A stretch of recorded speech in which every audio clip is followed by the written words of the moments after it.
इसके बाद है डायनामिक स्कोपिंग। तो डिफरेंस सिर्फ इतना है कि जो स्टैटिक स्कोपिंग है वो करंट अगर ब्लॉक में किसी वेरिएबल को हमने डिक्लेयर नहीं किया है तो वो ग्लोबली चेक करता है, बट डायनामिक स्कोपिंग में क्या, अगर करंट ब्लॉक में हमारा वेरिएबल यूज नहीं हुआ है या डिक्लेयर नहीं हुआ है तो वो उसके प्रीवियस फंक्शन में चेक करता है। सिर्फ इतना डिफरेंस है। तो इसको भी हम करके देख लेते हैं कैसे होगा। तो हमारे पास यहाँ पे ए की वैल्यू हमने 20 ली है, बी की वैल्यू हमने 30 ली है। सेम इसमें भी हम स्टैक बनाएंगे।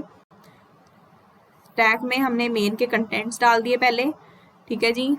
इसके बाद ए को हमने 1 दे दिया। सेम प्रोग्राम है बट हम इसमें सिर्फ डायनामिक स्कोपिंग लगाने वाले हैं, ठीक है। इसके बाद हम सी को कॉल कर रहे हैं तो सी के कंटेंट्स पुश हो जाएंगे।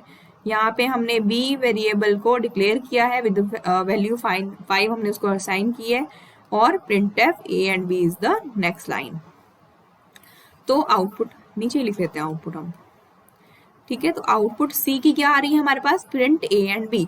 ए एंड बी हमारे पास क्या है, ए जो है, अब यहाँ पे क्या है, जो सी ब्लॉक है, सी ब्लॉक में हमारे पास ए को हमने डिक्लेयर नहीं किया है, बट यहाँ पे स्कोपिंग कौन सी यूज हो रही है, डायनामिक। तो डायनामिक स्कोपिंग में अगर करंट ब्लॉक में हमारे पास वेरिएबल डिक्लेयर्ड नहीं है तो उसके प्रीवियस जो फंक्शन है उसको चेक करेगा। तो प्रीवियस वैल्यू कौन सी थी इसकी, 1, ठीक है। तो यहाँ पे क्या आएगा 1, और बी की वैल्यू क्या है 5, ठीक है। इसके बाद next line is call D. तो यहाँ पे डी फंक्शन हमने कॉल कर दिया, ठीक है। डी फंक्शन कॉल होने के बाद नेक्स्ट लाइन है हमारी डी की फर्स्ट लाइन जो है वो है printf a एंड b। तो a क्या है यहाँ पे डिक्लेयर्ड नहीं है, b भी डिक्लेयर्ड नहीं है, तो इसकी जस्ट प्रीवियस वाली वैल्यू जो होगी उसको ये चेक करेगा। तो a इसमें भी नहीं था, इसके प्रीवियस में क्या था, a की वैल्यू 1 थी, और b की वैल्यू इसके प्रीवियस में क्या थी, 5 थी, ठीक है। आई होप ये सभी को समझ में आ रहा है। इसके बाद a की वैल्यू b हो गई एंड a की वैल्यू b 6 होगी एंड b की वैल्यू क्या होगी, 7 होगी।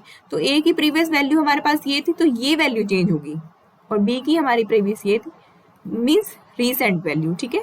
तो यहाँ पे 7 हो गया। इसके बाद नेक्स्ट लाइन क्या है, कॉल e फंक्शन। तो हमने e फंक्शन को कॉल किया।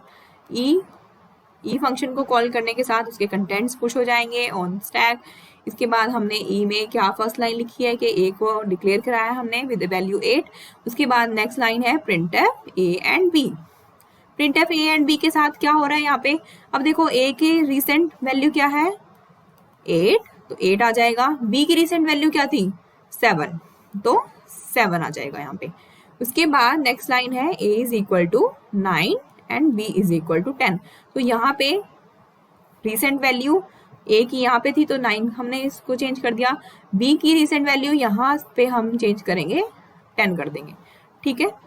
इसके बाद क्या होगा, ये कंप्लीट हो गया हमारा फंक्शन, तो इसके कंटेंट्स पॉप हो जाएंगे स्टैक से, और control will back to D function. यहाँ पे लाइन क्या है a एंड b, यहाँ से इसमें क्या प्रिंट होगा, a एंड b की वैल्यू क्या है, अब ये तो क्लोज हो चुका है तो ये इस वाली वैल्यू को रेफर नहीं करेगा, इसके कंटेंट्स ही हमारे पॉप हो चुके हैं। तो रीसेंट वैल्यू 6 है a की, और d की वैल्यू क्या है 10 है, ठीक है। उसके बाद ये भी हमारा पॉप हो जाएगा, और c फंक्शन की नेक्स्ट लाइन है printf a एंड b। तो c के कंटेंट्स क्या होंगे, यहाँ पे देखो a की वैल्यू है हमारे पास 6 और b की है 10, ठीक है। इसके बाद a is equal to 11 and b is equal to 12।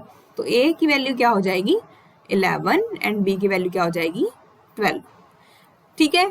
कुछ चेंज नहीं है स्टैटिक स्कोपिंग से। डिफरेंस इतना है कि जो डायनेमिक स्कोपिंग है उसके करंट ब्लॉक में अगर जो वेरिएबल हम यूज कर रहे हैं वो डिक्लेयर नहीं है तो उसके रिसेंट जो हमने वेरिएबल यूज किया उसमें उस वैल्यू को हम एक्सेस करेंगे, उस वैल्यूज में हम चेंज करेंगे। स्टैटिक स्कोपिंग में क्या था, अगर करंट ब्लॉक में कोई वेरिएबल डिक्लेयर नहीं है तो वो ग्लोबल में चेंजेस करता था, ठीक है।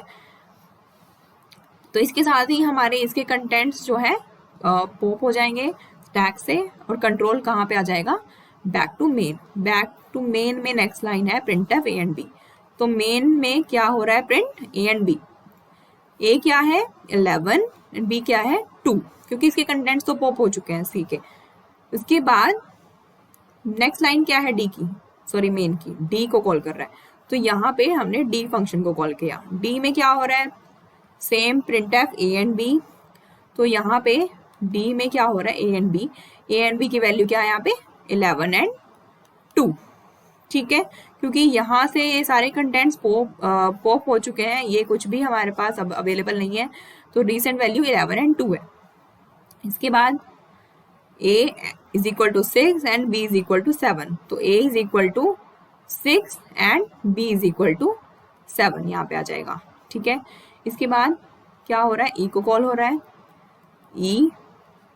e में क्या हो रहा है हमारे पास, a इज इक्वल टू 8 हमने डिक्लेयर करवा दिया। उसके बाद हम प्रिंट करवा रहे हैं a एंड b।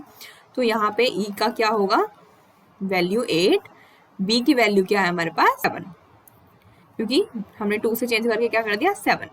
इसके बाद नेक्स्ट लाइन है e की, a is equal to 9 and b is equal to 10। तो a is equal to 9 and b is equal to 10, मतलब कि यहाँ पे चेंजेस होंगे, ठीक है। इसके बाद e के कंटेंट्स पॉप हो जाएंगे और कंट्रोल d में आ जाएगा। d की नेक्स्ट लाइन है प्रिंट a एंड b। तो यहाँ पे क्या प्रिंट होगा, a एंड b, a की वैल्यू है 6 एंड 10। इसके बाद क्या होगा, इसके भी कंटेंट्स पॉप हो जाएंगे and control will back to main function. Main function में नेक्स्ट लाइन है प्रिंट a एंड b। तो a एंड b क्या है अभी करंट वैल्यू 6 एंड 7। तो मेन में क्या आ जाएगा हमारा 10, ठीक है। तो ये आउटपुट आएगी हमारे डायनामिक स्कोपिंग की। अब देखो आप कितना डिफरेंस है, स्टैटिक स्कोपिंग में रिजल्ट क्या आ रहा था और डायनामिक स्कोपिंग में रिजल्ट बिल्कुल डिफरेंट है। तो ये डिपेंड करता है कि आप कौन सी स्कोपिंग यूज कर रहे हो, बट बेसिकली जो सी लैंग्वेज है हमारी, उसमें हमारी स्टैटिक स्कोपिंग ही यूज होती है।